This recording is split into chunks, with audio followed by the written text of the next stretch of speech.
Good morning, my dear student.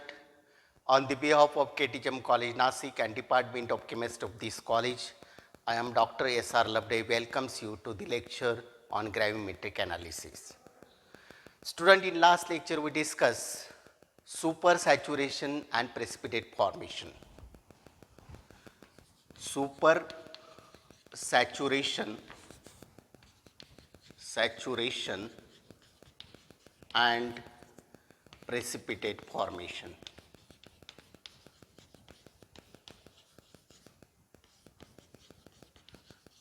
Student, we know that in a saturated solution, ionic product is in equilibrium with solubility product. That means total solid is soluble and no precipitation takes place in a saturated solution. But when ionic product becomes greater than solubility product, this equilibrium gets disturbed and solid becomes insoluble, and that is a precipitation reaction. That means for a precipitation reaction, ionic product should be greater than solubility product, and in order to maintain this equilibrium, some amount of dissolved substance becomes insoluble, and that is a precipitation reaction. Here in a precipitation reaction or in a precipitate, what are the impurities are thus introduced? That is because of two important phenomena. First is called as co-precipitation. That is a co-precipitation due to surface adsorption and co-precipitation due to formation of solid solution. We already discussed the co-precipitation due to surface adsorption and co-precipitation due to formation of solid solution. In addition to this, we also discuss what precautions to be taken in minimizing the co-precipitations. Student, in today's lecture we discuss the post-precipitation. Post-precipitation.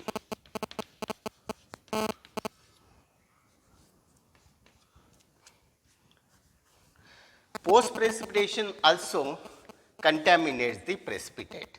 Therefore, post-precipitation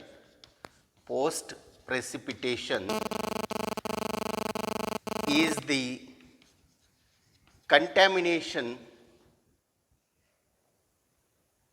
Post-precipitation is the contamination of main precipitate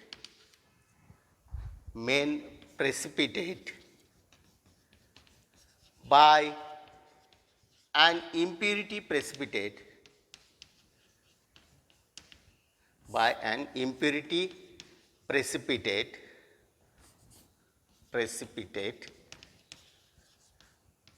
after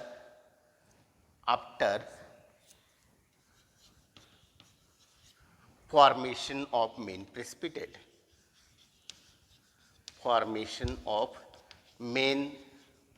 precipitate.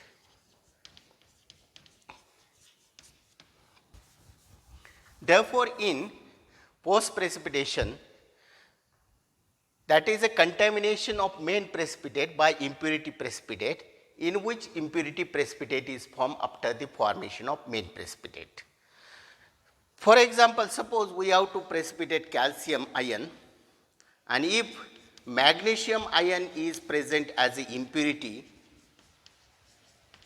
here this is an analyte, then if we use a oxalate ion reagent, then initially calcium oxalate is precipitate out. And when we kept this calcium oxalate precipitate in contact with its mother liquor for some time, then this magnesium oxalate is precipitate out because of the phenomenon that is called as post-precipitation. Therefore, in this case, calcium is a main analyte. We have to precipitate that a calcium oxalate, but if magnesium ion is present as impurities, then magnesium oxalate is also get precipitate out after formation of calcium oxalate precipitate. And this process in which the contamination of calcium oxalate takes place by magnesium oxalate because of the post precipitation. Therefore, post precipitation in which the contamination of main precipitate takes place by impurity precipitate which is precipitated after formation of main precipitate. This is the first example, that is a calcium oxalate is get contaminated with magnesium oxalate due to post precipitation reaction. Similarly, if copper 2 plus ion is a analyte and if we have to precipitate as its sulfide in presence of nickel 2 plus, then here cupric sulfide precipitate contain some amount of nickel sulfide, and that is also because of the post precipitation reaction. Initially cupric sulfide is precipitated out. When we kept that precipitate in contact with mother liquor, then nickel sulfide is also get precipitated along with the cupric sulfide because of the post precipitation. Therefore, post precipitation is a contamination of main precipitate by impurity precipitate in which impurity precipitate is get precipitated after formation of main precipitate. Now here we discuss some precautions in minimizing the post precipitation. Post precipitation can be minimized by using a following steps during the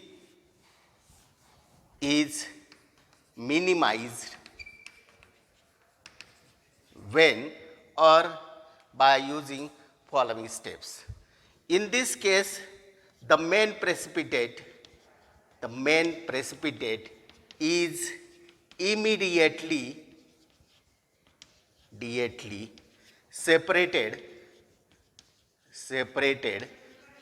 from the mother liquor, so that the precipitation of impurity element we can avoid by this process and contamination we can avoid. If we observe that there is post precipitation, then recrystallization is carried out by using a solvent in which impurity precipitate is soluble. So that here if we observe there is post precipitation or contamination of precipitate by post precipitation, we can carry out the recrystallization of that precipitate using such a solvent in which impurity precipitate is soluble, but here main precipitate is insoluble. We also avoid post precipitation by using pure reagent. If we use pure reagent for precipitation reaction, then we also avoid the post precipitation. That means if impurity is not present in the solution, therefore there is no chance of post precipitation. Sometimes we can use a masking reagent to avoid the precipitation of some reagent. In this case, suppose for example, we have to precipitate Fe3 plus, we have to precipitate Al3 plus in presence of Fe3 plus as a hydroxide, and if we carry out this reaction with addition of NaF, then FeF6 complex is formed, and here the aluminum hydroxide can be precipitated out. Therefore, here sodium fluoride is a masking reagent for Fe. It forms a complex with ferric. It forms a hexafluoro complex with iron, and therefore here iron is get complex with fluoride, and therefore iron does not take part in main chemical reaction, and this process is called as masking. Therefore, many times we can avoid the presence of impurities by using a masking reagent. This is a soluble complex, and therefore here it does not interfere in the main chemical reaction. Therefore, precipitation we can carry out very easily. Therefore, all these precautions must be taken for decreasing the co-precipitation in a precipitation reaction as well as post-precipitation in a precipitation reaction. Student, now we discuss digestion. Yesterday we discussed that when we use a excess of reagent, then there is a chance of co-precipitation as well as post-precipitation. Therefore, to minimize co-precipitation in the reaction, the digestion step is carried out. What is digestion? Digestion is also called as Oswald's ripening. Oswald's ripening. In this case, in a digestion process, the precipitate thus formed is kept in contact with its mother liquor for about 10 to 12 hours. Sometime at room temperature or sometime at elevated temperature, so that here purification of that precipitate takes place, and this step is called as digestion. Digestion is a process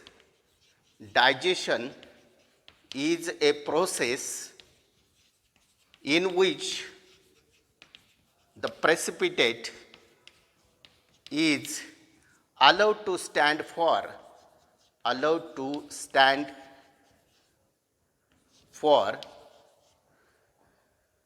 10 to 24 hours in contact with its mother liquor,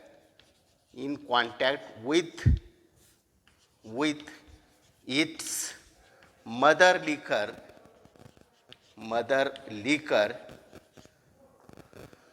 at room temperature or at higher temperature. Now what happens in digestion? Here in digestion process we kept that precipitate in contact with mother liquor. That means mother liquor, that is a solution from which we can obtain that precipitate. The whole precipitate is kept in contact with its mother liquor for a long time. So that what happens, the self purification takes place in that precipitate, as well as filtering quality of precipitate is increases. Therefore, due to digestion, the precipitate undergo self purification and also increases its filtering quality. That means dense crystals are formed in a digestion process. Therefore, due to digestion process, precipitate undergoes self-purification as well as it increases its filtering quality. Now, how does it possible that we discuss here? Now, in a digestion process, when we kept that precipitate for a long time in contact with mother liquor, then what happens? Due to digestion, following events are occur in the precipitate. Number one is smaller size particle of precipitate grows into larger crystal. That means here crystals. That means here the solubility of precipitate decreases. Solubility of PPT decreases.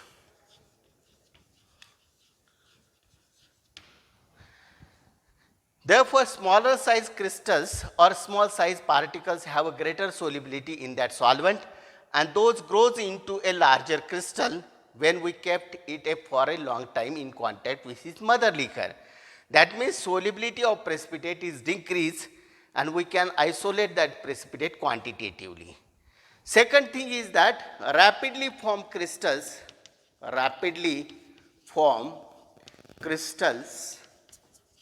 have irregular shape and larger surface area,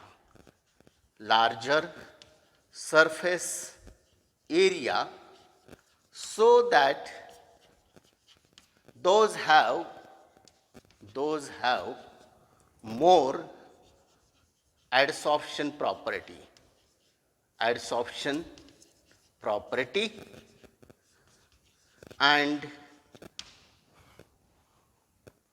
and digestion process increases the crystals.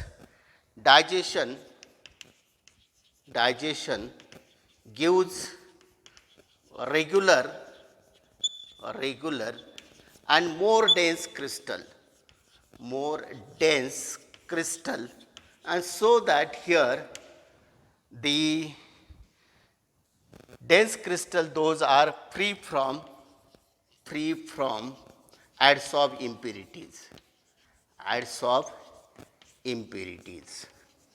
and therefore here digestion is carried out for many precipitate in order to decrease their solubility, as well as in order to increase their filtering quality, as well as to nullify the effect of impurities that mainly occurs due to the co-precipitation or adsorption process.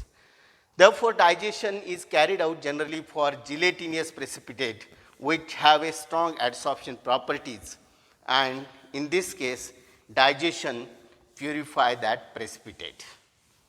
Student, now we discuss the conditions for the good precipitation. What conditions that should be utilized for precipitation, for obtaining a precipitate having a great purity. Therefore, condition for precipitation. Generally, some important conditions that must be followed during the precipitation reaction in order to obtain pure and more dense precipitate in a gravimetric analysis. For that purpose, number one, precipitation reaction should be carried out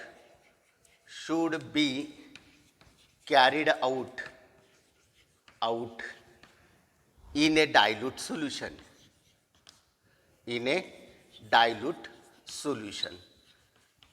That means in a dilute solution, the degree of supersaturation or saturation is very low and precipitate formation is not possible in a dilute solution. Therefore, we can avoid the adsorption of self ion or co-precipitation of self ion on the surface of precipitate if we use a large volume of solvent for precipitation reaction. Number two, the precipitation reaction should be carried out by adding a reagent very slowly. Therefore, reagent should be added slowly in a small amount and with constant stirring. Reagent should be added in a small amount and that addition should be constantly stirring. Therefore, we can stir the solution in order to keep the degree of supersaturation very low. Otherwise, if precipitation reaction takes place, then precipitate formation takes place, then there may be chance of co-precipitation. Number three, the crystalline precipitate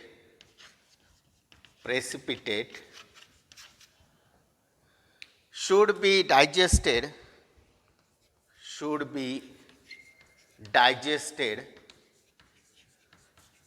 on water bath or on steam bath, on water bath, in order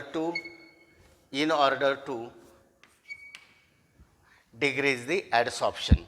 Here crystalline precipitate or sometimes gelatinous precipitate is digested for nullify the effect of adsorption, and it is done by heating that precipitate on the water bath or steam bath. Number 4, reprecipitation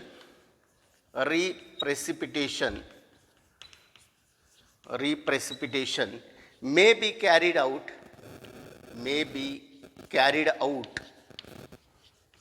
for removing the impurities, and generally reprecipitation is carried out by using that solvent in which impurities are more soluble rather than the main precipitate.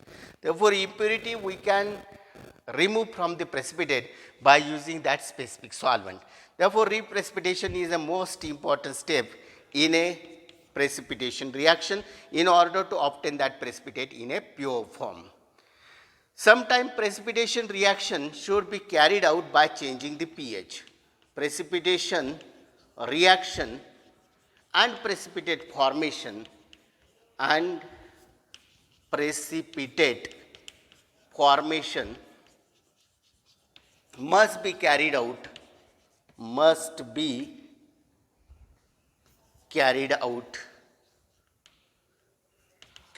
out at different pH. It is done by considering the solubility of the main precipitate. Therefore, sometime if main precipitate is soluble at lower pH value, then we can carry out precipitation reaction at lower pH value, and after that precipitate formation is carried out by increasing the pH of the solution. And therefore, here precipitation reaction and precipitate formation must be carried out at different pH. And last precautions that or last condition for precipitation, the PPT or precipitate should be washed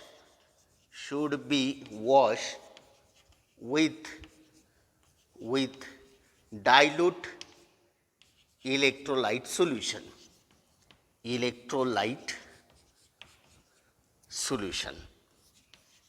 That means here pure water is not suitable for washing purposes, because pure water can cause the peptization or coagulation of precipitate.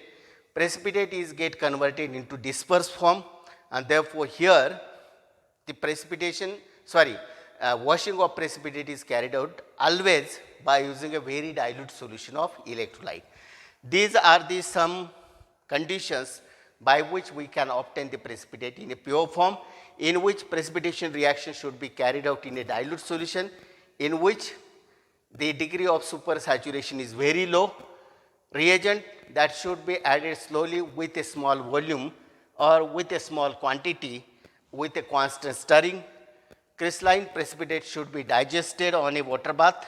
Reprecipitation may be carried out by using suitable solvent, and precipitation reaction and precipitate formation is carried out at different pH value, and we can wash the precipitate for removing the adsorbed impurities. These are the conditions for good precipitation. Student, now we discuss homogeneous precipitation or precipitation from homogeneous solution. Now here homogeneous precipitation is carried out in a homogeneous solution. Homogeneous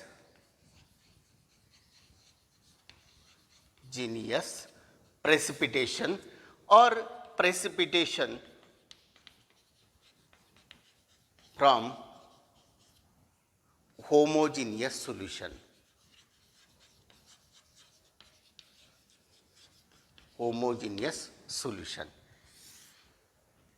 Here, first of all, we discuss what is homogeneous solution. Homogeneous solution is a solution containing solute and solvent in a single phase. Single phase. That means here it should be homogeneous liquid, it should be homogeneous solid, or homogeneous gaseous mixture. That is a homogeneous solution. If we consider the liquid, if we add sodium chloride in water and if it is completely soluble in water, then it is a homogeneous solution. That means homogeneous solution consisting of single phase. That means physical state of that matter is single, that is solid or gas. That means here in that case liquid and solid, that forms a homogeneous phase. If we add sodium chloride in water, then it get dissolved, then it will be liquid as a homogeneous phase, and that is a homogeneous solution. Homogeneous precipitation means homogeneous precipitation is the process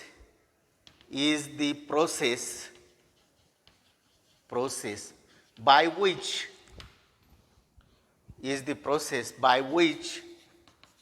the precipitation reaction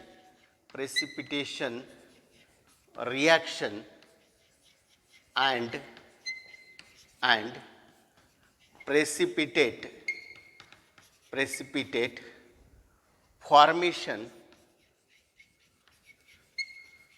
both are carried out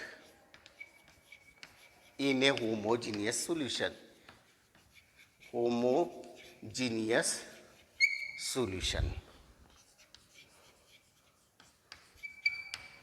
That means precipitation reaction as well as precipitate formation both are carried out in a homogeneous solution. Now here, why there is need of homogeneous precipitation? If we carry out the precipitation reaction in a heterogeneous matter, that means in this case some solid is present in the mother liquor, and if we add the reagent, then that reagent is get adsorbed on the solid material, and therefore here we have to face the problem of co-precipitation or adsorption. And therefore, to avoid this, generally precipitation reaction as well as precipitate formation is carried out in a homogeneous solution to avoid the co-precipitation of impurities or a co-ion of the precipitate. Now here there are different solids which can be carried out or which can be precipitated out by using this homogeneous precipitation. Number one is precipitation of metal hydroxide by using urea. We know that urea is an organic compound that undergo hydrolysis process with water and produces ammonia, that is twice NH3 plus CO2. This is a urea hydrolysis process in which urea can be converted to ammonia or ammonium hydroxide in presence of water. Therefore, here urea helps to rise the pH of the solution. Therefore, main use of this urea hydrolysis method is to increase the pH of the solution. If we add urea into the solution, if we increase the temperature of the solution, urea undergo hydrolysis process that generates ammonium hydroxide and carbon dioxide. Carbon dioxide gets lost from the solution and ammonium hydroxide helps to rise the pH of the solution. By this urea hydrolysis method, we can precipitate out many metal hydroxides. Suppose for example, we have to precipitate as a Al3 plus by using some hydroxide. 1:1 hydroxide ion are added, and if urea is added and if solution is heated, then AlOH thrice precipitate is obtained by this method. Similarly, Fe3 plus is get precipitated as a ferric hydroxide by using same reagent, that is FeOH thrice. Similarly, urea hydrolysis method is suitable for precipitation of barium as a barium chromate. Therefore, Ba2 plus CrO4 2 minus, and here urea plus heat, then it gives the barium chromate, that is yellow color precipitate. All these reaction or this precipitation of metal ion is carried out by using a urea hydrolysis method. In this case, urea is used to increase the pH of the solution. Student, now we discuss second homogeneous precipitation, that is a precipitation of metal phosphate. Second one is precipitation of metal phosphate. For precipitation of metal phosphate, we can use a reagent that is a CH3O PO, that is trimethyl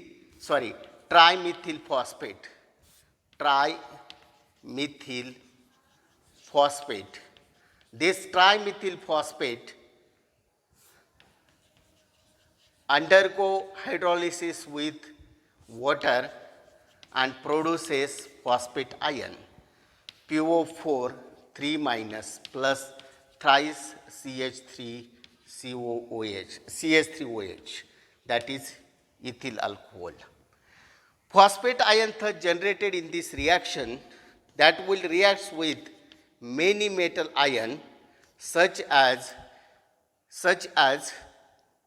barium or calcium or whatever we have interest to deposit that particular material. Therefore, generally here zirconium, that is Zr4 plus, and bismuth can be precipitated by this method, and here those gives their corresponding phosphate Zr3PO4 and similarly here bismuth phosphate. And this type of precipitation reaction is carried out by using this trimethyl phosphate. Here if we use a phosphoric acid or other strong electrolyte which gives the more number of phosphate ion, then co-precipitation of phosphate ion is possible on this precipitate of bismuth phosphate or zirconium phosphate. To avoid this reaction, here this trimethyl phosphate is used as a reagent, and with addition of this reagent we have to heat the solution. When we heat the solution, this compound undergo hydrolysis process, produces phosphate ion which can be quantitatively react with zirconium or bismuth to give their corresponding phosphate compound. Now similarly, we can precipitate metal as a oxalate. Precipitation of metal oxalate. For precipitation of metal oxalate, we does not use directly the oxalic acid or sodium oxalate, because this reagent gives the more number of oxalate ion, and this more number of oxalate ion gives the co-precipitation or adsorption of co-ion on the main precipitate. Therefore, C2H5 twice C2O4. This is diethyl oxalate which undergo hydrolysis with water gives a compound that is a oxalate ion plus ethyl alcohol C2H5OH, and therefore these oxalate ion which are liberated by this reaction may be used for precipitation of calcium as a calcium oxalate, and here CaC2O4 is formed.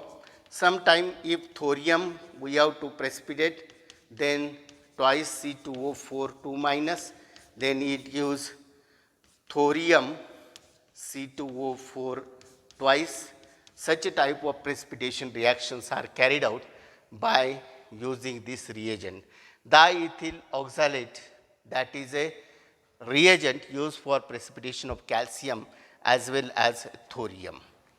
Student, now we discuss the precipitation of metal as a metal sulfate.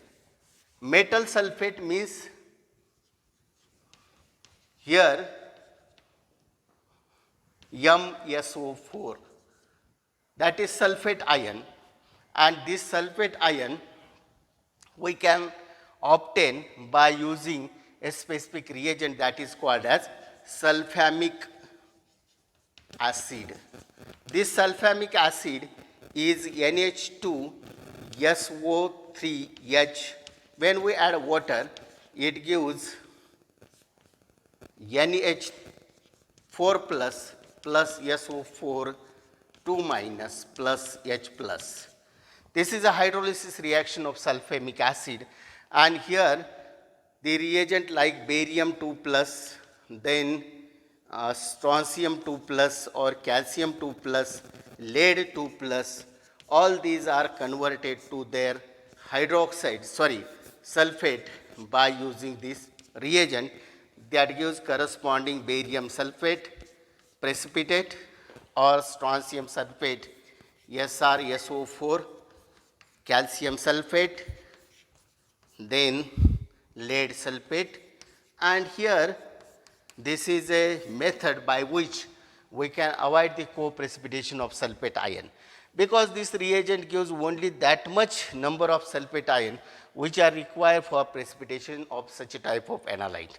Therefore, homogeneous precipitation with suitable reagent that gives a precipitate which is free from the impurities, that particularly occurs due to co-precipitation reaction. Student, with this I invite you to my next lecture on a gravimetric analysis. Wish you all the best. Thanks for joining me. Keep learning. Happy learning. Thanks.